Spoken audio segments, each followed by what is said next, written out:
नमस्कार, सप्तरङ्गी संवादमा स्वागत छ। म आरके शीतल। सप्तरङ्गी संवादमा हामी कुनै एउटा विषयवस्तुसँग रहेर समसामयिक विषयवस्तुमा कुराकानी गर्ने गर्छौँ। आजको कार्यक्रममा हामी 107औं बीपी जयन्तीको अवसरमा कुराकानी गर्दैछौँ, जसका लागि आज हामीले प्राध्यापक डाक्टर कृष्णराज ढिसीलाई हाम्रो स्टुडियोमा निम्त्याएका छौँ। आजको कार्यक्रममा हामी बीपीको राजनीतिक र साहित्यिक जीवनीलाई खोतल्ने प्रयास गर्नेछौँ। लागौ कार्यक्रमतर्फ स्वागत छ। कार्यक्रममा आज हामी विशेष गरी 107औं बीपी जयन्तीको अवसरमा कुराकानी गर्दैछौँ। बीपीलाई कसरी सम्झनुहुन्छ? बीपीका बहुआयामिक सम्झनाहरू छन्। एउटा व्यक्ति जसको विभिन्न प्रकारका प्रतिभाहरू भए, बहुप्रतिभा भयो भने त्यसलाई बहुआयामिक प्रतिभा सम्पन्न व्यक्तित्व भन्नुपर्छ। बीपी कोइराला यस्तै विविध प्रकारका बहुप्रतिभा सम्पन्न व्यक्तित्व हुनुहुन्छ र उहाँ सांस्कारिक रूपमा राजनीतिक परिवारबाट आउनुभएको हो। उहाँका पुर्खाहरू पूर्वी नेपालको दुम्जाका कोइराला भनेपछि त्यसबेला राणा शासकलाई हल्लाउने उहाँका पिता कृष्णप्रसाद कोइराला राणा विरोधी आन्दोलनमा सक्रिय रूपमा लाग्नुभयो र सांस्कारिक रूपले परिवारबाट जुन उहाँले राजनीतिक कुराहरू सिक्नुभयो। खास गरी राणाहरूले कृष्णप्रसाद कोइरालालाई सर्वस्व हरणसहित देश निकालाको सजाय दिए र उहाँ बनारसमा जानुभयो अनि बनारस प्रवासकालमै उहाँको जन्म भयो। बीपीको पिता कृष्णप्रसाद कोइराला र माता दिव्या कोइरालाको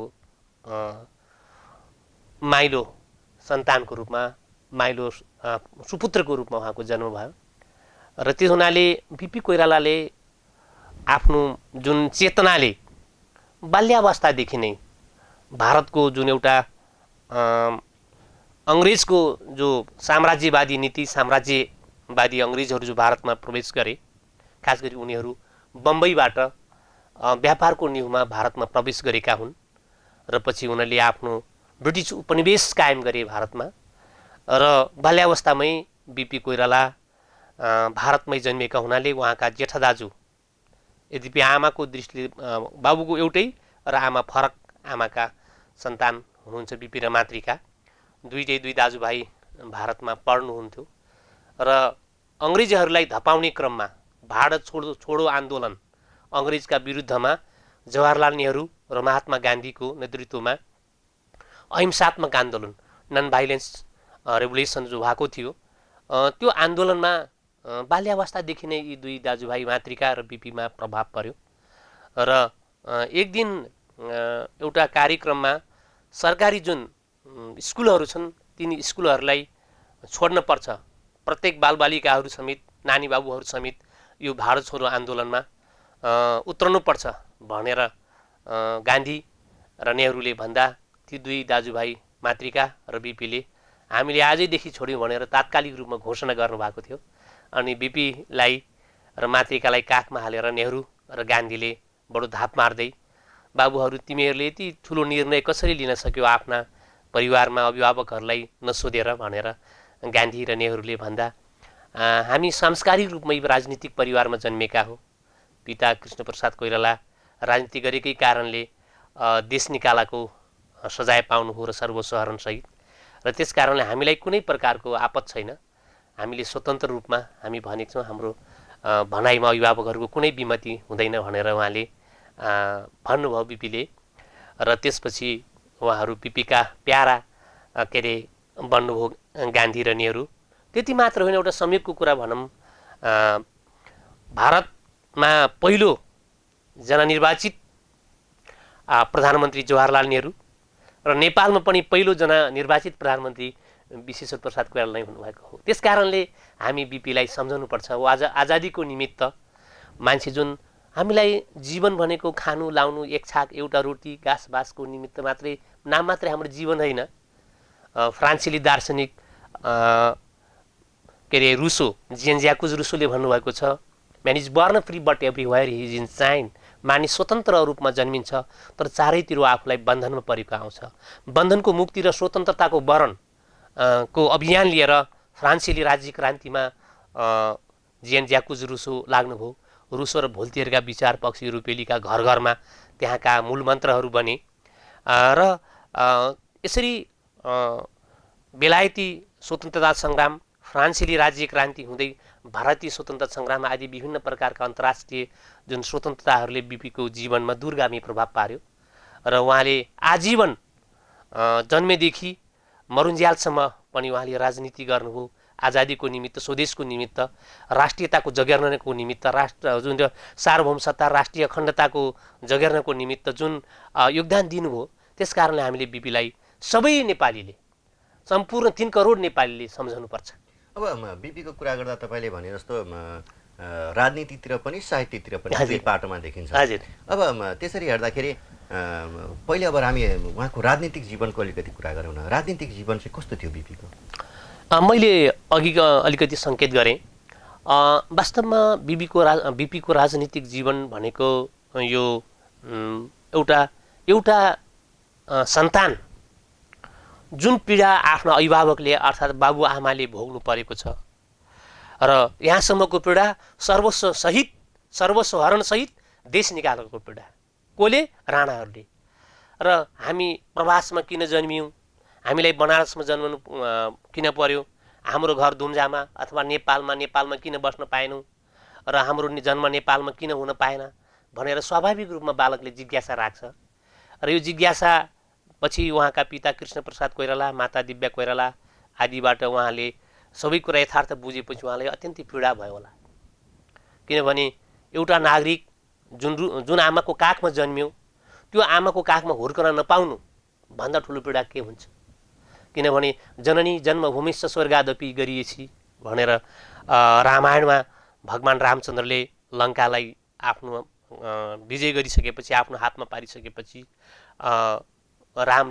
रामका भाइ लक्ष्मणले दाजु अब हामी सुनै सुनको लङ्कामा बसौँ, हामीलाई किन अयोध्या जानु पर्यो र भनेपछि बाबु तिमीलाई थाहा छैन, जन्म दिने आमा र आफू जन्मिएको ठाउँ स्वर्गभन्दा महान हुन्छन्, तसर्थ अपि स्वर्णमयी लङ्का रोचते जननी जन्मभूमिश्च स्वर्गादपि गरिएछि। यद्यपि यो सुनै सुनको लङ्का रमाइलो भए तापनि जन्म दिने आमा र जन्मेको ठाउँ स्वर्गभन्दा महान हुन्छन्।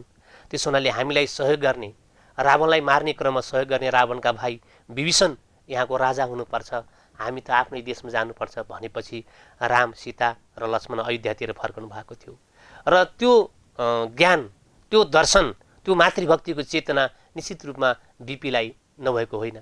र यो पीडाले उहाँलाई देश निकालाको सजाय भोग्नुपर्ने पिताको सन्तानको रूपमा पिताको प्रवासी पुत्रको रूपमा उहाँ भारतमा जन्मिनुहुँदा उहाँलाई निश्चित रूपबाट राणाहरू विरुद्धमा आक्रोश जाग्यो। राणा विरोधहरूमा राणालाई अन्त्य गर्नु पर्यो। तर नेपालमा राणाहरूलाई टिकाउने भनेको अङ्ग्रेज नै थियो। मतलब इस्ट इन्डिया कम्पनी भनिन्थ्यो त्यति बेला। त्यो इस्ट इन्डिया कम्पनी भनेको उता पूर्वबाट आएका हुनाले त्यसलाई इस्ट इन्डिया कम्पनी भनेको हो। उनीहरू वास्तवमा कमाउन आएका थिए। त्यसो हुनाले अङ्ग्रेजलाई जबसम्म भारतबाट विस्थापित गर्न सकिँदैन तबसम्म राणाहरूलाई पनि विस्थापित गर्न सक्दैन, राणा शासनको पनि अन्त हुन सक्दैन भन्ने कुरा बिपीले बुझेका थिए। र त्यस हुनाले उनीहरूले खास गरी राजनीतिक सांस्कारिक रूपबाट, राजनीति दुई प्रकारका हुन्छ आजभोलि। अब भुइँफुट्टा राजनीति छ एक प्रकारको, अब हलो हाई हलोको राजनीति, नारावादी राजनीति, अब स्वरमा उसले भनेर लागे मुर्दाबाद र जिन्दाबादको राजनीति, यो पनि एउटा राजनीति हो। यो प्रकारको अराजक प्रकारको राजनीति हो। कुनै प्रकारको निष्ठा, कुनै प्रकारको आस्था र सैद्धान्तिक विचलनमा कहिले यता कहिले उता, खालि पद र प्रतिष्ठाको लोभमा, कुर्सी मोहमा, कुर्सीवाद र नातावादको जो राजनीति भइरहेको छ अहिले, यो कुनै राजनीति होइन। अब बिपी कोइराला चाहिँ 2016 सालमा नेपालको पहिलो जननिर्वाचित प्रधानमन्त्री बन्नुभयो। हजुर हजुर। उहाँ त्यहाँसम्म पुग्दाखेरि उहाँको राजनीतिक जीवनको अलिकति चर्चा गरौँ न। वास्तवमा बिपी कोइराला जब प्रवासमै यहाँले उहाँको राजनीतिक सुरुवात बिहानी प्रवासमै भारतमै भयो र त्यति बेला यो नेपालमा मात्र होइन विश्वमा एक प्रकारको ठुलो क्रान्ति भइरहेको थियो। र खास गरी 2007 सालको आसपासमा जुन विश्वयुद्धको कुरा थियो, विश्वयुद्ध भइरहेको थियो र प्रत्येक नेपालीलाई घर घरबाट राणाहरूले, जङ्गबहादुरले घर घरबाट एक घर एक सेना भनेको बेलायतको सहयोगको निमित्त उनी पठाउँथे र यो विश्वयुद्धको जो एउटा संक्रामक प्रथम विश्वयुद्धको संक्रामक अवस्था थियो त्यति बेला त्यो स्थितिमा बिपी कोइरालालाई खास गरी त्यो प्रवासमा नेहरू र गान्धीको जुन एउटा चेतना थियो जुन स्वतन्त्रवादी चेतना त्यो चेतनाको दूरगामी प्रभाव पर्यो बिपीको जीवनमा र पछि उहाँले विभिन्न समयमा भारत छोडो आन्दोलनमा पनि उहाँ सक्रिय रूपबाट सहभागी हुनुभयो पछि अङ्ग्रेजले उहाँलाई भारतको हजारीबाग जेलमा राख्यो र यता नेपालमा उहाँका पिता कृष्णप्रसाद कोइराला नेपालमा आइसकेपछि नेपाल सरकारले पनि उहाँलाई जेलमा राखेको थियो जुन दिन बिपी हजारीबाग जेलबाट मुक्त हुनुभएको थियो र त्यसै दिन यता काठमाडौँमा उहाँका पिता कृष्णप्रसाद कोइरालाको स्वर्गारोहण भयो एउटा संयोगको कुरा मान्न पर्छ र पछि उहाँ काठमाडौँ आउनुभयो र काठमाडौँबाट फेरि उहाँ निर्वासित जीवन भार लिएर भारतमा जानुभयो सबै कुरा बुझेपछि उहाँलाई के लाग्यो भने आफ्नो घर अरूको घरमा गएर मिठो खानु एक छाक पाउना बसेर परेर मिठो खानु अर्काको देशको विकासको प्रशंसा गर्नु आज तमाम मुलुकमा हाम्रा नेपाली युवाहरू अमेरिका जापान बेलायत गएर त्यहाँको तारिफ गर्नुहुन्छ आफ्नो आमाको आफ्नो स्वदेशको उहाँलाई मतलब हुँदैन तर बिपीलाई त्यो लागेन आफ्नो घरभन्दा प्यारो केही छैन त्यसकारण नेपालको राष्ट्रियतालाई जोगाउनको निमित्त म आफ्नै देशमा जानुपर्छ भनेर आफ्ना सहकर्मी साथीहरूसँग 2033 सालमा फेरि निर्वासित जीवनबाट पुनः फर्केर नेपाल आएपछि उहाँलाई त्रिभुवन विमानस्थलमै नेपाल सरकारले पक्ड्यो र जेल चलान गर्यो राष्ट्रिय मेलमिलापको नीति लिएर र पछि उहाँको राष्ट्रिय मेलमिलापको नीति भनेको के थियो भने राजा भनेको एउटा राष्ट्रियताको प्रतीक पनि हो राजालाई राष्ट्रप्रति माया हुन्छ त्यसो हुनाले राजासँग एक प्रकारको राष्ट्रियताको सवालमा स्वतन्त्रताको सवालमा होइन डेमोक्रेसीको सवालमा होइन निरङ्कुशताको विरोधमा तर राष्ट्रियताको सवालमा भरि राजासँग केही कुरामा सहमति हुन सक्छ भन्ने प्रकारको नीति लिएर बिपी आएपछि बिपीलाई राजाले बुझेनन् त्यसबेला राजा महेन्द्रले उहाँलाई जेलमा हाले के भनेर जेलमा हाले त्यो मतलब अराष्ट्रिय तत्त्व अथवा राजद्रोह र देशद्रोहको मुद्दा उहाँमाथि लागिएको थियो वास्तवमा बिपी त राष्ट्रिय तत्त्व हो तर सरकारले त्यो तत्कालीन महेन्द्रले बुझेनन् अराष्ट्रिय तत्त्व भनेर राजद्रोह र देशद्रोहको मुद्दा लगाएर उहाँलाई एकैचोटि 7वटा मुद्दा उहाँले खेप्नु परेको थियो र कति त मुद्दा त उहाँले आजीवनमा सारा मुद्दाहरू जन्मकैद आदिका मुद्दाहरू उहाँले खेप्नु रहनु पर्यो पटक पटक जेलमा जानु पर्यो पटक पटक अनि मैले अघि यहाँलाई एउटा भारतको हजारीबाग जेलबाट जुन मुक्त हुनकै दिनमा उहाँलाई क्यान्सर लाग्यो भारतमै क्यान्सर लागेको थियो बिपीलाई बुबाको स्वर्गारोहण क्यान्सर र जेलबाट मुक्ति सँगसँगै भएको थियो र त्यसोस्ले गर्दा बिपी जब यहाँ आउनुभयो आएपछि उहाँलाई त्यही देशद्रोह राजद्रोहको आरोप लगाएर उहाँलाई गरिएको थियो र पछि बिपीले मान्नु भएन अनि पछि उहाँले 2036 सालमा राजा वीरेन्द्रले बाध्य भएर जनमत सङ्ग्रहको घोषणा गर्नु पर्यो तर त्योभन्दा पहिले यहाँले अघि नै भनिसक्नुभयो 2016 सालमा उहाँ नेपालको प्रथम जननिर्वाचित प्रधानमन्त्री भएको र त्योभन्दा पहिले पनि उहाँ गृहमन्त्री हुनुहुन्थ्यो र सरकारको विरुद्धमा उहाँले गृहमन्त्रीबाट त्यागपत्र दिनुभएको थियो र यतातिर आइसकेपछि बिपीले जब भनेर त्यो बेला चाहिँ गृहमन्त्री हुँदा विरोध गर्नु उहाँले जुन उद्देश्यले उहाँ सरकारमा सामेल हुनुभएको थियो प्रजातन्त्रको जब 2007 साल फागुन 7 गते राणाहरूको पतन भएपछि त नेपालमा पूर्ण प्रजातन्त्र आयो र पूर्ण प्रजातन्त्र आइसकेको बेलामा फेरि त्यसमा महेन्द्रले चलखेल गर्न थाले अनि उहाँको जुन एउटा चाहना इच्छा आकाङ्क्षा हो नेपाली जनताको इच्छा आकाङ्क्षा अनुरूप जुन प्रजातन्त्र भन्नलाई प्रजातन्त्रलाई दाउमा राखेर कुनै प्रकारको कम्प्रोमाइज हुन सक्दैन त्यसकारण प्रजातन्त्र विरोधी गतिविधिहरू सलबलाउन थालेका हुनाले उहाँ सरकारबाट त्यागपत्र दिनुभएको अनि उहाँले 2033 मा चाहिँ मेलमिलापको नीति लिएर आउनुभयो हजुर अनि त्यसपछि उहाँलाई जेलमा राख्यो पछि पटक पटक दबाव भएपछि 2036 सालमा राजा वीरेन्द्रले जनमत सङ्ग्रहको घोषणा गरे र उहाँले 36 सालमा जनमत सङ्ग्रहमा यद्यपि निर्दल र बहुमत दलका बिचमा भएको थियो बहुदलले हार्यो पराजित भयो तर उहाँले सहर्ष स्वीकार्नुभयो किनभने आफूले स्वीकार गरेर जनमत सङ्ग्रहमा गइसकेपछि जनताले दिएको म्यान्डेटलाई हामीले सिरोपर गर्नुपर्छ भनेर उहाँले स्वीकार्नुभयो र पछि पनि उहाँलाई फेरि बहुदलले हारेपछि उहाँलाई फेरि जेलमा हालियो र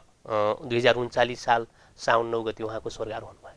अब उहाँको यो राजनीतिक जीवनको कुरा गर्दै गर्दै उहाँको राजनीतिमा त्यस्तो के थियो त त्यो नेपालका लागि एकदमै शिरोधार्य गर्ने कुरा, नेपालीको लागि उहाँले सोचेको खुसीको कुरा के त्यस्तो थियो उहाँको सिद्धान्त? यहाँलाई थाहा छ अहिले हामी जुन अवस्थामा छौँ, हामीमा जुन समृद्धि छ, जुन कन्ससनेस छ, पोलिटिकल कन्ससनेस छ, राजनीतिक चेतना छ, कम्तीमा अहिले त एउटा सामान्य नागरिकले पनि एउटा हलो जोत्ने, घाँस काट्ने, भारी बोक्ने, व्यापार गर्ने, मजदुरी गर्ने, खेती किसानी गर्ने, जागिर खाने हरेक आम नागरिकलाई राजनीतिक कुरा थाहा छ। तिमी त कसलाई भोट दिने, कसलाई भोट नदिने, कुन पार्टीले के गर्यो, कुन पार्टीले के गर्यो, कसले हामीलाई के गर्यो आदि प्रत्येक चेतना छ। त अहिले घर घरमा हामीसँग मोबाइल छ, घर घरमा इन्टरनेट छ हैन, सारा अत्याधुनिक आजको जुन सञ्चार माध्यम छ, संसारमा कहाँ के भयो भनेर अहिले ख्वाक्को हामीले काँस्यौँ भने पनि, खोक्यौँ भने मात्रै पनि यो ग्लोबल भिलेज सम्पूर्ण हाम्रो संसारभरि एकैचोटि थाहा जान सक्छ। जसले प्रकारले आज हामीले तपाईँको यो अत्याधुनिक हामी दूरदर्शनमा कुरा गरिरहेका छौँ, त्यस बेला त्यस्तो केही पनि थिएन। जनताहरू पूर्ण कुवाको भ्यागुत जस्तो थिए। अब एउटा एक प्रकारको कुपमण्डुकता भनौँ, कुवाको भ्यागुतो जस्तो, उनलाई कुनै ज्ञान थिएन, उनलाई संसार कहाँ छ के छ थाहा थिएन। एक प्रकारको पाशविक जीवन, पशुको जस्तो जीवन जिरहेका थिए जनताले। र त्यसमाथि राणाहरूले ठुलो दमन थिचोमिचो, दरबार भनेको भोग विलासको केन्द्र थियो। सारा राष्ट्रको ढुकुटी राणाहरूको मोजमजा भोग विलासमा खर्च हुन्थ्यो। हामी नै विष्णुको अवतार हौँ भनेर उहाँलाई अब नाम मात्रका राजा थिए, श्री 5 भनेर, उनी श्री 3 थिए। श्री 3ले श्री 5 माथि अझ शासन गरिरहेका थिए। जनताको त कुरै छोड्नुहोस्। र त्यस्तो स्थितिमा उहाँलाई यो सह्य भएन।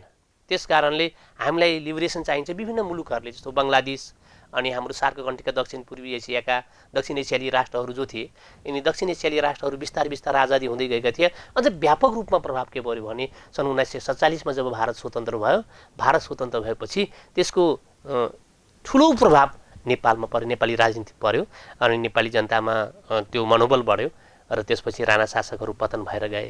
त्यसकारण उहाँको ठुलो त्याग भनेको के थियो भने डेमोक्रेसी भन्ने थियो, प्रजातन्त्र थियो। Democracy the government of the people, for the people and by the people. जनताको जनताद्वारा जनताकै शासन प्रजातन्त्र हो। त्यसमा कुनै पनि प्रकारको निरङ्कुशता, जस्तो अहिले हामीले एउटा जनताको शासन भनेर त भन्छौँ, त जनताको शासनको नाममा त्यसमा आफ्नो निरङ्कुशता, एक दलीय मनोवृत्ति लाग्न थाल्यो भने त्यो राम्रो हुँदैन हैन। अब अहिले भन्ने गरिन्छ, हामी शिखर व्यक्तित्वहरूले, शिखर नेताहरूले भने पनि हामी कतैकाहीँ सुन्ने गर्छौँ दूरसञ्चारका माध्यम इत्यादिहरूमा। अब त हामीलाई दलविहीन चाहिन्छ, के अरे स्वतन्त्रता चाहिन्छ भनेपछि दलविहीन भयो त त्यहाँ त के भन्छ निरङ्कुशता भयो। कसरी विरोध गरेन, हजुरले लागेको ठिक भएन, खाएको ठिक छैन, यहाँनिर मिलेन भन्न त मैले पाउनु पऱ्यो नि। भन्न पाइनँ भने त हजुर जे पनि गर्न सक्नुहुन्छ। त्यस कारणले दुनियाँमा सबभन्दा ठुलो आदर्श भनेको प्रजातन्त्र हो। त्यसकारण प्रजातन्त्रका लागि बीपीको जो विचार थियो त्यो नै त्यो बेलाको महत्त्व थियो। त्यो बेलाको महत्त्व थियो, त्यो बेला पनि, अहिले पनि, भोलि पनि। अहिले बीपीको जो विचार छ नि, जो बीपीको विचारका हामी चाहिँ कुरा गरिरहेछौँ, हजुर, अहिलेको समयमा बीपीको विचारलाई आत्मसात भएको छ कि छैन, कस्तो देख्नुहुन्छ तपाईँ? अब त्यो नेपालकै सन्दर्भमा, चाहे त्यो नेपाली काङ्ग्रेस जो बीपी चाहिँ संस्थापक थिए नेपाली काङ्ग्रेसका, त्यो पार्टीभित्रको कुरा होस्, त्यो चाहिँ कतिको आत्मसात भएको छ?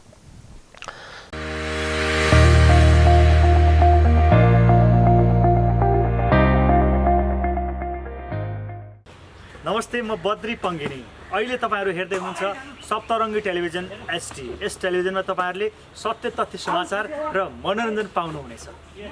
अब आत्मसात भएकै छैन त नभनौँ, किनभने त्यसैमा टेकेर, त्यही मियोमा टेकेर यति परिवर्तन भयो। के भयो, के बाँकी छ? अब भयो के भने, पहिलो कुरो त राणाहरूको जुन एउटा एकतन्त्रीय जहानिया निरङ्कुश शासन थियो त्यसका विरुद्धमा नेपाल आमाका सपुतहरूले ज्यानै दिए। 1997 सालमा नेपाल आमाका 4 सपुत गङ्गालाल, दशचन्द, धर्मभक्त, माथिमारा सुकराज शास्त्री हाँसी उनीहरूले के अरे घाँटीमा फाँसीको माला लगाएर उनी गएका हुन्।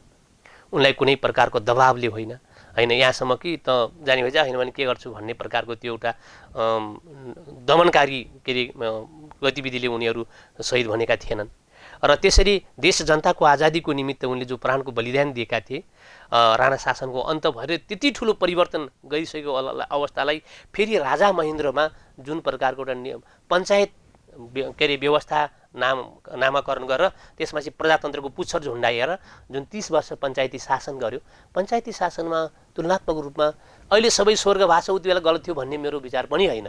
केही कुरा पञ्चायतमा पनि नराम्रो चाहिँ थिए, राम्रो थिए, तर मुख्य कुरा के थियो भने विरोध गर्न नपाइने, बोल्न नपाइने, होइन, निर्विकल्प, दुनियाँमा निर्विकल्प केही छँदै छैन, निरपेक्ष सत्य केही छँदै छैन।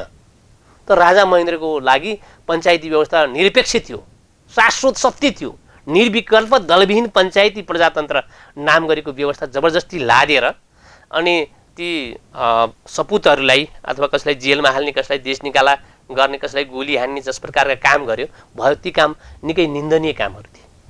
र पछि त्यही म्युमा टेकेर नेपाली काङ्ग्रेस अथवा बिपीले जुन एउटा नेतृत्व गरेको जुन प्रजातान्त्रिक समाजवाद हो, त्यो प्रजातान्त्रिक समाजवादलाई वकालत गर्दै त्यसैको म्युमा टेक्दै नेपालमा यहाँसम्म आइपुग्यौँ। हुन त बिचमा ठुल्ठुला कुराहरू 19औँ शताब्दीमा अब रुसमा कार्ल हेनरिच मार्क्स जन्मिनुभयो र उहाँले द्वन्द्वात्मक भौतिकवादको एउटा सिद्धान्त आयो। त्यसपछि त्यसैमा टिकेर अन्य विभिन्न माओवाद आए, लेनिनवाद आए, अरू दुनियाँवादहरू आए। तर त्यसको केन्द्रबिन्दु के हो त भने त्यो निश्चित समयको लागि त्यो थियो र कालजयी सार्वकालिक रूपमा त्यो थिएन, त्यो सम्भावना थियो। अहिले पनि कम्युनिस्ट शासन पद्धति जस्तो उत्तर कोरिया र चीनमा छ। चाइना र उत्तर कोरियाका जस्तो कम्युनिस्ट व्यवस्था प्राय असम्भव हुन्छ, किनभने हो देशको लागि विकास हुन्छ, देशको निर्माण हुन्छ, त्यो साथसाथै तर मान्छे त हजुरको ब्रेन र ब्रेडले मात्रै मान्छे बाँध्दैन नि। हामी ब्रेडको मात्रै भोक छैनौँ। सुनको पिँजराभित्र राखेर अनि 84 व्यञ्जन खाना दिएपछि त मात्रै पनि उसलाई त हुँदैन। बरु झोपडीमै बसोस्, मान्छे स्वतन्त्रतापूर्वक बाँच्न पायो भने त। त्यसैले त लेखनाथ पौड्यालले पिँजराको सुगा बालको बबुरो दुईजेछुको नाममा हुम परेको छु पिँजरामा भनेर भनेका हुन्। त्यस बेलाको पिँजरा भनेको राणा शासन थियो, सुगा भनेको नेपाली जनता थियो। र त्यस उसले गर्दा उहाँले जुन एउटा प्रजातान्त्रिक समाजवाद त चाहिन्छ, समाजवाद त चाहियो, त समाजवाद त यस्तो हुनु पर्यो, त्यो निरङ्कुश समाजवाद हुनु भएन, प्रजातान्त्रिक हुनु पर्यो। त्यसमा खास गरी अब प्रत्येक मान्छेले लाई समान प्रकारको घर हुनु पर्यो, खाने व्यवस्था हुनु पर्यो, कम्तीमा न्यूनतम आवश्यकता कुरा हुनु। अहिले हामीले देखेका छौँ, अहिले हामी समाजवादको कुरा हाम्रो 2072 सालको संविधानले समाजवादको परिकल्पना गरेको छ। समाजवाद उन्मुख हाम्रो शासन व्यवस्था बनाएर भनेछ। त कति समाजवादी गतिविधि भएको छन् त अहिले हाम्रो, कस्ता समाजवादी क्रियाकलापहरू भएको छन् त। हरेक कुराहरूमा भ्रष्टाचार छ, हरेक कुराहरूमा कमिसन तन्त्र छ। कि समाजवाद त्यही हो? त्यसो हुनाले प्रजातान्त्रिक समाजवाद आवश्यक छ भनेर बिपीले भन्नुभएको थियो। अहिलेको समयमा त्यो लागू भएको देखिँदैन। अब छँदै छैन त नभनौँ, तर जो आदर्श हो त्यो आदर्श अनुरूप भएको जस्तो लाग्दैन। र यता बहुदलीय जनवाद भनेर मदन भण्डारी पनि ल्याउनु भयो। वास्तवमा यो उत्तर कोरिया र चाइनाको जस्तो समाजवाद अथवा यो जनवादी समाजवाद असम्भव देखेर उहाँले जनताको बहुदलीय जनवाद, जनताको म्यान्डेट बिना समाजवादको लोगो लगाएर अनि शासकहरूले निरङ्कुशतापूर्वक जे गरे त्यही हो भन्ने प्रकारको समाजवाद त्यो सम्भव छैन भन्ने अनुभूति गरेर बिपीले प्रजातान्त्रिक समाजवादको परिकल्पना गरे जस्तै त्यसै धारामा त्यही प्रजातान्त्रिक धारा हो। किन बहुदल भनेकै प्रजातन्त्र हो। प्रकारान्तर रूपले बिपीले भनेको कुरा र भनेपछि त एक किसिमले भन्यो भने नेपाली काङ्ग्रेसको हो यो प्रजातन्त्र भन्ने बुझाइ छ नि अहिले। यो गलत बुझाइ हो। प्रजातन्त्र भनेको नेपाली काङ्ग्रेसको प्याउटी होइन, एउटा आदर्श हो। आदर्श बिपी त नेपाली काङ्ग्रेसका मात्रै प्याउटी त हुनुहुन्न नि, आम 3 करोड नेपाली जनताको उहाँको आदर्श हो। दर्शन भनेको कसैको हुँदैन। किनभने मानु एकछिनलाई म मार्क्सवादको अनुयायी होला, मार्क्स मेरा मात्रै हुन् भनेर भन्न पाइयो र? त होइन नि। त्यसैले आदर्श त सबैको व्यक्ति, आदर्श व्यक्ति सबैको मेरो हुन्छ। मेरो त्यसलाई सबैले राम्रो मान्छे सबैले मेरो भन्छ, सबैले आत्मसात गर्छन्। त्यो जस्तै गान्धीलाई कहिले नमेरो भन्छ, बुद्धलाई कहिले नमेरो भन्छ, हिटलरलाई कसले मेरो भन्छ, 5 करोड यहुदी मान्छेहरू मार्नेलाई कसैले मेरो भन्छ? बाँचेर बाँच्न देउको जो सन्देश दिने बुद्ध, आइन्स्टाइन, गान्धी आदि त सबैका हुन्छन्। अनि अब यसरी हेर्दाखेरि नेपाली काङ्ग्रेसको संस्थापक बिपी कोइराला भएकै नाताले पनि नेपाली काङ्ग्रेस अहिले पनि बिपीको सिद्धान्तमा चलेको भन्ने छ। अहिले पनि कुरा गर्दाखेरि बिपीको सिद्धान्तलाई चाहिँ आत्मसात गर्दै अगाडि बढ्ने भन्ने एक किसिमले काङ्ग्रेस र बिपी चाहिँ पर्यायवाची जस्तो पनि छ, होइन? अहिलेको समयमा त्यो सिद्धान्तलाई त्यो नेपाली काङ्ग्रेसले आत्मसात गर्न सक्यो कि सकेन, या बिपीको नाम मात्रै भनिरहेको छ कि त्यो किसिमको आत्मसात भएको छ? के देख्नुहुन्छ तपाईँ? यो अत्यन्त राम्रो कुरा यहाँले गरिरहनु भएको छ। यो नेपाली काङ्ग्रेसको सवाल मात्रै होइन, हरेक राजनीतिक दलले जुन आफ्नो एउटा सिद्धान्तलाई प्रक्षेपण गरेर सिद्धान्तलाई केन्द्रमा राखेर जुन प्रकारको जनताको विश्वास जित्नु भएको छ, त्यो विश्वासमा चाहिँ घात भइरहेको छ। कसरी? अब कसरी भन्दा, हामीले जस्तो हिजो गरिबसँग विशेष स्वरको कार्यक्रम नेपाली काङ्ग्रेसले अख्तियारी गर्यो। गरिबसँग विशेष स्वर, गरिबलेसँग विशेष स्वर कार्यक्रम भनेको के भने समाजवाद, बिपीको प्रजातान्त्रिक समाजवाद के थियो भने हरेक नेपालीको एउटा खाने काँस होस्, बस्ने बास होस्, कि बाँट्ने भनेर 1 लिटर दुध 2 करोड 3 करोड नेपालीलाई बाँच्दा आधा चम्चा पनि पुग्दैन। त्यो आधा चम्चा दुध बाँट्नुको केही अर्थ औचित्य छैन। बरु के हुनु पर्यो भने दुधको उत्पादन बढाएर सबैलाई 1-1 गिलास पुर्याउनु पर्यो। त्यसकारण समाजवाद भनेको आर्थिक उन्नति हो। जबसम्म मुलुकमा आर्थिक उन्नति हुँदैन, मुलुकलाई समृद्ध बनाउने, सबैले खाना दिँदा आर्थिक उन्नति नै हो। अहिले तपाईँहरू देखिरहनु भएको छ नि, मैले नामै किन लिनु पर्यो र यहाँ अहिले जुन 2046 सालपछि नेपालमा जुन परिवर्तन भयो, प्रकारान्तरले विभिन्न दलहरू त्यहाँ गए, काङ्ग्रेस पनि गयो, कम्युनिस्ट पनि गयो, दुनियाँ गयो। तर जो गएका छन् उनीहरूले हँसुर्ने र लुट्ने भन्दा अरू कामै भएन। उनीहरूको अहिले त अझ भने त अहिले त नयाँ वाद आएको छ, त्यो वाद नातावाद हो। अब समाजवाद, प्रजातान्त्रिक समाजवाद, अर्को साम्यवाद, दुनियाँवाद भन्दा पनि नातावाद पो आयो। अनि यो नातावादको के भन्छ अरे आदर्शतालाई अब उसमा जस्तो आमा भान्से हुनुहुन्छ भने आफ्ना छोराछोरीहरूलाई मात्र 2 डाडु 5 डाडु दिने, अरूका जेठाजु कान्छाका अब देवरका छोराछोरीलाई आधा चम्चा दिन थाल्यो भने तिनीहरूले क्रान्ति गर्छन् गर्दैनन्, तिनीहरूले विरोध गर्छन् गर्दैनन्। त्यस कारणले अहिले प्रकारान्तर रूपले सबैले नेपाली काङ्ग्रेस लगायत अन्य दलहरूले पनि जुन आफ्नो सैद्धान्तिक आस्था हो त्यसमा विचलनको सिर्जना गरेका छन्। त्यो सिद्धान्त, जुन सिद्धान्त लिएर जनताको अहिले देख्नु भएको छ नि, जनतालाई अब के भयो भने पटक पटकमा अस्थिर सरकार भयो। अस्थिर सरकारको कारणले गर्दा ह्याङ पार्लियामेन्ट भयो, जनताले त्यस कारणले सरकारले विकास गर्न सकेन भनेर 2/3 बहुमत दिएको छ जनताले। र तै पनि अब नेताहरू लागिरहनु भएको छ झगडा गर्न, के को लागि? कुर्सीको लागि।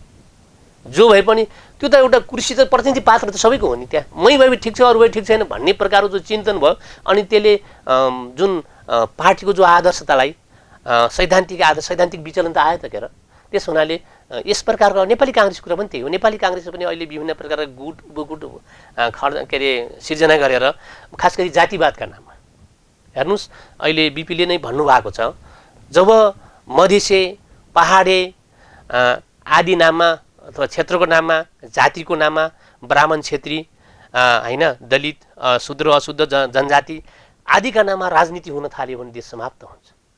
त्यसोस्ले गर्दा हाम्रो यो यति बेला यी विभिन्न प्रकारका फुडहरू जातिका नाममा, क्षेत्रका नाममा, वर्गका नाममा जुन प्रकार विभाजन भइरहेका छन्, यसले बिपीको सिद्धान्त वा अन्य पार्टीहरू पनि सैद्धान्तिक आस्थामा विचलनको सिर्जना भएको छ। अब हामीले अहिलेसम्म बिपीको राजनीतिक जीवनीको कुराकानी गऱ्यौँ, अब अलिकति साहित्यिकलाई पनि जोडौँ। साहित्यिकमा हेर्दाखेरि बिपीलाई तपाईँ कसरी चिन्नुहुन्छ? नेपाली साहित्यमा बिपी कोइरालाले भन्नुभएको छ, म राजनीतिकमा प्रजातान्त्रिक समाजवादी हुँ अथवा प्रजातन्त्रवादी हुँ, साहित्यमा अराजकतावादी हुँ।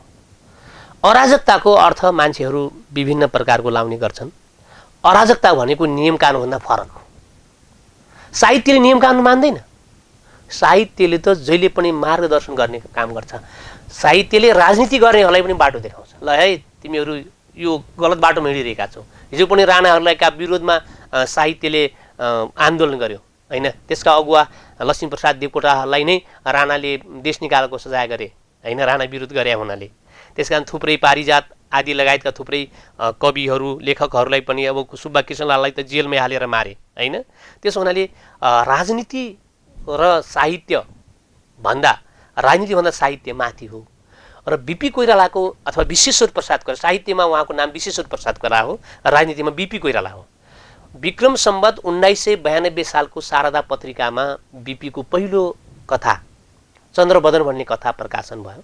यो कथाको प्रकाशन सँगसँगै साहित्यकार बिपी कोइरालाको साहित्यिक यात्राको थालनी भयो र उहाँले नेपाली साहित्यमा नयाँ एउटा धारा भित्राउनु भएको छ। त्यो धारा भनेको प्रसिद्ध मनोवैज्ञानिक मनोचिकित्सक सिगमन्ड फ्राइडको यौन मनोवैज्ञानिक धारा हो। गुरुप्रसाद मैनालीले स्थापना गरेको नेपाली कथाका क्षेत्रमा स्थापना गरेको आदर्शोन्मुख सामाजिक यथार्थवादी धारालाई नागेर मनोवैज्ञानिक यौन मनोवैज्ञानिक धाराको सूत्रपात बिपी कोइरालाबाट गरियो र त्यसपछि उहाँले 2वटा कथा सङ्ग्रह लेख्नुभयो, शहीद भैरवी र दोषी चस्मा भन्ने कथा सङ्ग्रह। यो खास गरी राणाहरूलाई, यो दोषी चस्मा भनेको राणाहरूको चस्मा दोषी थियो, पक्षपात गर्थे, क ख ग भनेर जति हो सबै राणाहरूले नै हँसुर्थे, अर्का जनताहरू चाहिँ बिचरा रैती थिए, नागरिक बन्न सकेका थिएन भन्ने व्यङ्ग्य थियो। अनि उहाँका 6वटा उपन्यासहरू पनि छन्। ती 6वटा उपन्यासहरूमा वेदान्त दर्शन, पूर्वीय वेदान्तवादी दर्शन, खास गरी हाम्रो हिटलर र यहुदी, मोदी आइन, बाबुआमा छोरा, 3 घुम्ती, नरेन्द्र दाई आदि 6वटा उपन्यासहरू प्रकाशित छन्। र पछि उहाँले नगण्य मात्रामा केही वेदान्त दर्शनलाई आधार मानेर उहाँले 12वटा कविता लेख्नु भएको छ। ती कविताहरू नगण्य छन्, तर उहाँको साहित्यिक हस्तीका रूपमा, साहित्यिक धरोहरका रूपमा बिपी उपन्यासकार र कथाकारका रूपमा देखिनुभयो। र पछिल्लो समयमा उहाँले आफ्नो जीवनमा विभिन्न समयमा दिएका अन्तर्वार्ताहरू अथवा अदालतहरूमा दिएका उहाँका बयानहरू आदि सबैलाई सङ्कलन गरेर प्रसिद्ध सम्पादक समालोचक गणेशराज प्रसाईले उहाँको बिपी आत्मवृत्तान्त भनेर एउटा आत्मवृत्तान्त पनि आएको छ। यो पनि उहाँको एउटा साहित्यिक विधा हो, धारा हो। र यसरी साहित्यका क्षेत्रमा उहाँ खास गरी दार्शनिक लेखन हुन्थ्यो, खास गरी मनोविज्ञान दर्शन र वेदान्त दर्शन उहाँको साहित्यिक बाटो हो। र अर्को पश्चिमी मुलुकको जुन फ्रान्समा प्रतिपादन गरिएको यो विसङ्गतिवाद र अस्तित्ववादी दर्शन उहाँका साहित्यिक लेखनीको मूल मान्यता हो। राजनीतिको विषयलाई पनि उहाँले साहित्यको माध्यमबाट चाहिँ राजनीतिक परिवर्तन चाहनु भएको थियो उहाँको रचना हेर्दाखेरि? त्यस्तो देखिन्न। उहाँको राजनीति र साहित्य फरक छ। उहाँ साहित्यमा पृथक आयाम लिएर उहाँ देखा पर्नु भएको छ भने राजनीतिको पृथक आयाम, उहाँको साहित्यमा राजनीतिको रस छैन, यो विशेषता हो। जस्तो साहित्यबाट चाहिँ राजनीतिक परिवर्तन पनि गर्न सकिन्छ। जस्तो अगाडि तपाईँले भन्नुभयो दोषी चस्मा, राणाहरूको चस्मालाई चाहिँ व्यङ्ग्य गरेर लेखिएको एउटा कथा थियो होइन? त्यसरी हेर्दाखेरि त उहाँले साहित्यबाट पनि परिवर्तन सम्भव छ भन्ने किसिमले सुरु गर्नुभएको देख्छ। तर त्यसमा राजनीतिको रस छैन फेरि, होइन? त्यो त अलि उच्च बौद्धिक चेतना भएको मान्छेले त्यो बुझ्ला, लाक्षणिक रूपमा बुझ्ला, सोचे त्यहाँ राजनीतिको रह पनि छैन। अनि उहाँको साहित्य हेर्दाखेरि तपाईँ उहाँको साहित्यको भाव चाहिँ के हुन्थ्यो? उहाँको साहित्यको भाव भनेको एउटा जीवन र जगतको क्षणभङ्गुरता, अन्याय कसैले गर्नुहुन्न। चाहे त्यो भगवान् राम होस्, भगवान् कृष्ण हुन्, चाहे जर्मनको हिटलर होस्। उहाँले हिटलर र यहुदी भन्ने उपन्यासमा त्यही लेख्नु भएको छ। भगवान् श्रीकृष्णले महाभारतमा 40 अश्विनी कौरव सेना 60 करोड कौरव सेनालाई भगवान् कृष्णले मार्नुभयो। यद्यपि प्रत्यक्ष रूपमा उहाँ आफू त देखिनु भएन, कृष्णका माध्यम अर्जुनका माध्यमबाट ती कौरव सेनालाई मार्नुभयो। ती 60 करोड कौरव सेना कृष्णले मार्नु र 5 करोड यहुदीहरूलाई के भन्छ अरे हिटलरले मार्नु अपराध एउटै। यस्तो होइन कि यहाँ हुन त अब त्यो धर्मयुद्ध भनिएको छ, भगवान् कृष्ण त अन्याय पापीलाई पो मार्नु भएको, कहाँ त्यस्तो? चाहे जे होस्, चाहे पापी होस्, धर्म मान्छे मार्न त पाइन्न नि, अरू सजाय गर्नु पर्यो बरु। त्यस कारण यसरी हेर्नु भएको छ। हो, त्यहाँ कृष्ण पनि शासकको प्रतीकको रूपमा आउनु भएको छ। यहाँ कृष्णले द्वापर युगका कृष्णलाई बिबीले भन्नुभयो होइन, अहिलेका कृष्णहरूलाई जो सत्ताधारी त्यसरी व्यङ्ग्य गर्नु भएको छ। उहाँको साहित्यमा त्यसरी आएको छ राजनीति। अब उहाँको साहित्यको धेरै कुरा पनि गर्नुभयो, उपन्यास, कथा, कविताहरू पनि। तपाईँलाई मनपर्ने उहाँको रचना कुन? बिपीको मनपर्ने रचनाहरू, मलाई सबै रचनाहरू मनपर्छन्। तपाईँ त साहित्यकार पनि, साहित्यकार भएको नाता मलाई उहाँको सबभन्दा मनपर्ने रचना भनेको सबै मनपर्छन्, तर विशेष मन उहाँको कुन पर्छ भने यो सुम्निमा भन्ने उपन्यास मनपर्छ। के छ त्यसमा? सुम्निमा भन्ने उपन्यासमा के छ भने यो दुईटा, म एउटा यस्तो आस्थामा विश्वास गर्ने व्यक्ति हुँ, दुनियाँमा निरपेक्ष सत्य भन्ने केही छैन। अध्यात्मवादीहरूले सत्य भनेको परमात्मा परमेश्वर भनेर भन्छन्, भौतिकवादीहरूले सत्य भनेको द्वन्द्वात्मक भौतिकवाद। कार्ल मार्क्सले जो निर्माण गर्नुभएको छ द्वन्द्वात्मक भौतिकवाद, त्यही निरपेक्ष सत्य हो। यो दुवै कुरामा मान्दिनँ। द्वन्द्वात्मक भौतिकवाद पनि सत्य हो, तर केही हदसम्म। पूर्ण सत्य त्यो पनि होइन। र यो हाम्रो अध्यात्मवादी दर्शन जुन एउटा गीताको अध्यात्मवादी दर्शन छ, परमात्मा परमेश्वर परब्रह्म त्यो नै सत्य हो, अरू सब झुट्टा हुन्, ब्रह्म सत्यम जगन मिथ्या, योलाई पनि म मान्दिनँ। यो दुवैको फ्युजन, केही तपाईँको विचार केही मेरो विचार, हामी दुई भाइले भनेको विचारलाई फ्युजन गरेर गयौँ भने त्यसलाई सबैले मान्छ। हामीको त्यो मेरो विचार सत्य हो भन्ने कुरो दुनियाँमा कोही पनि छैन। म मात्रै भने व्यक्ति सत्ता टर्दैन।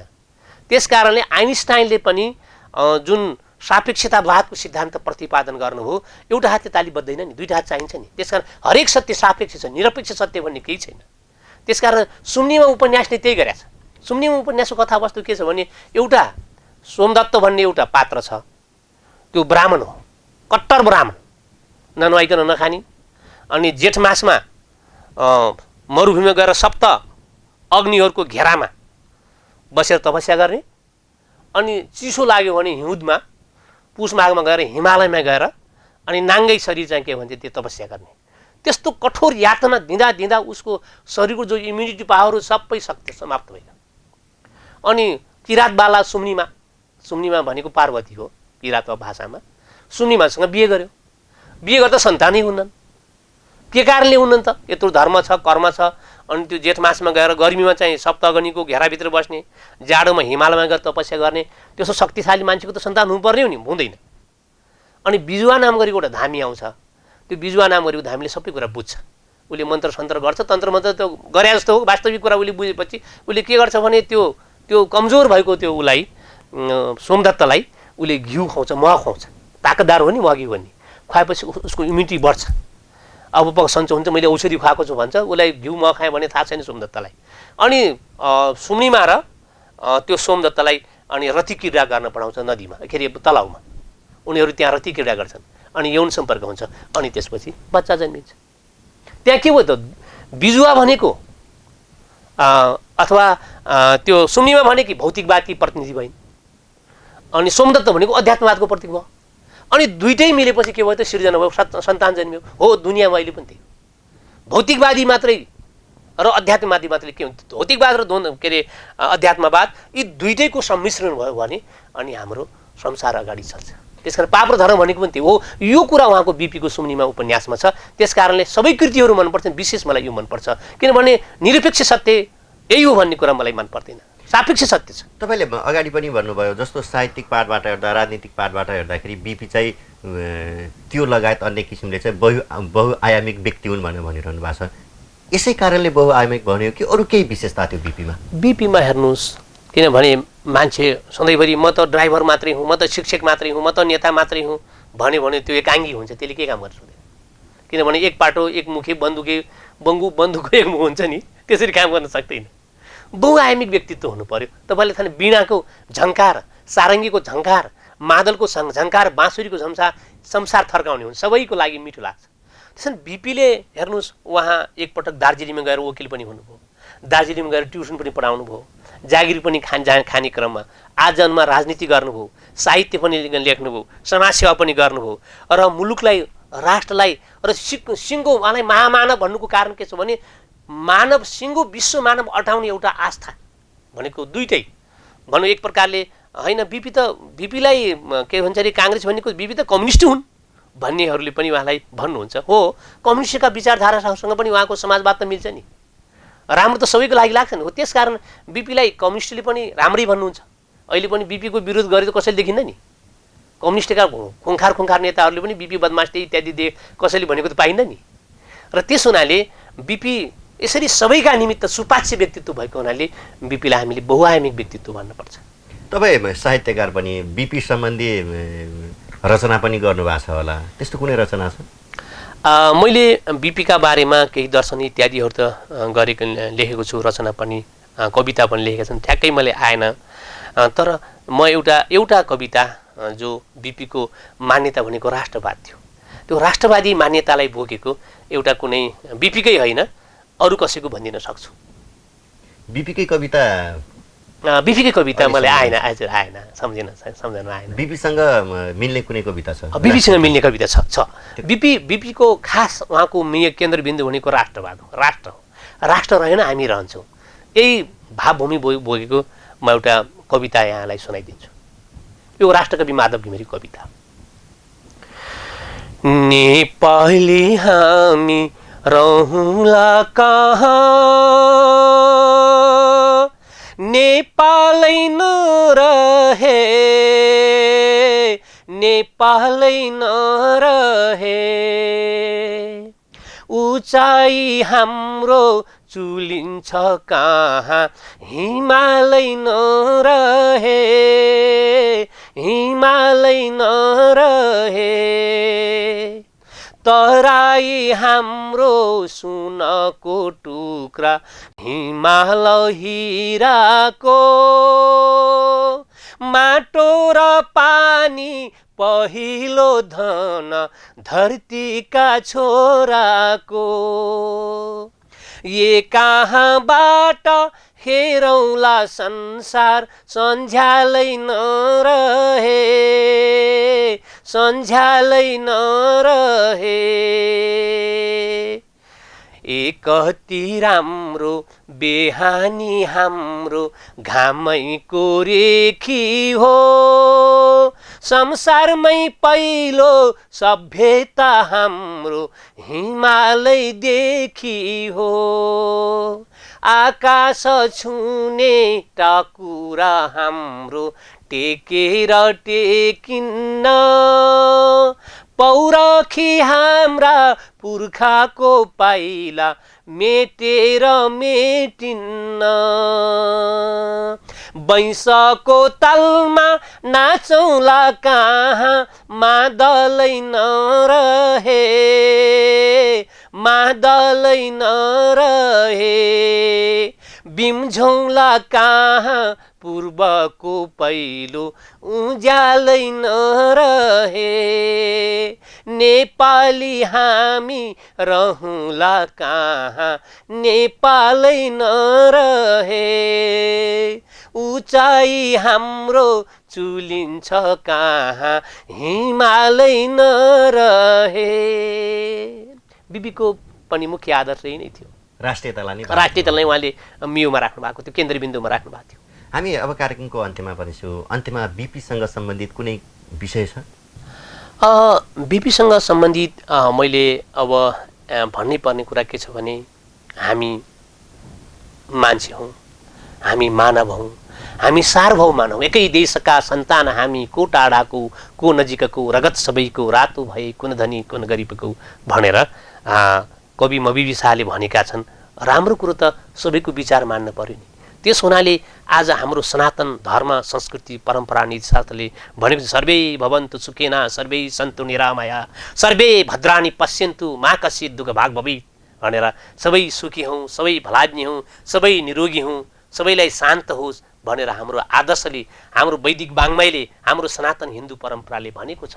त्यो कुरा हामीले मञ्चहरूमा, सभाहरूमा, समारोहहरूमा, धार्मिक सभाहरूमा हामी वाचन गर्छौँ, प्रवचन गर्छौँ, त सिद्धान्तमा। व्यवहारमा म खाऊँ मैलाऊँ सुख सयलावा मोज म गरू, म बाँचु मै नाचु अरू सब मरुन् दुर्बलहरू भन्ने प्रकारको चिन्तनलाई हामीले त्याग्नुपर्छ।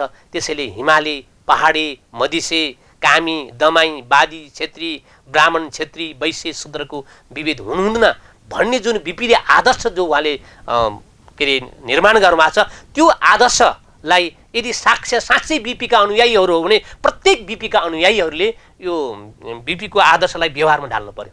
यो बिपीको यही भनाइ हो। म यही भनाइ साथ म बिट मार्न चाहन्छु आफ्नो। हस्, यो महत्त्वपूर्ण समय दिनुभएसको लागि धेरै धेरै धन्यवाद। नमस्कार। उहाँ हुनुहुन्थ्यो प्राध्यापक डाक्टर कृष्णराज ऋषि। आज हामीले विशेष गरी 107औं बिपी जन्म जयन्तीको अवसर पारेर बिपीको जीवनीको विषयमा, उहाँको राजनीतिक, साहित्यिक लगायत विविध पाठलाई समेटेर आज हामीले कुराकानी गऱ्यौँ। आजलाई कार्यक्रम सप्तरङ्गी संवाद यति नै। अर्को साता अर्को विषयवस्तुमा हामी पुनः उपस्थित हुने नै छौँ। त्यतिन्जेलसम्मको लागि आज्ञा चाहन्छु। नमस्कार।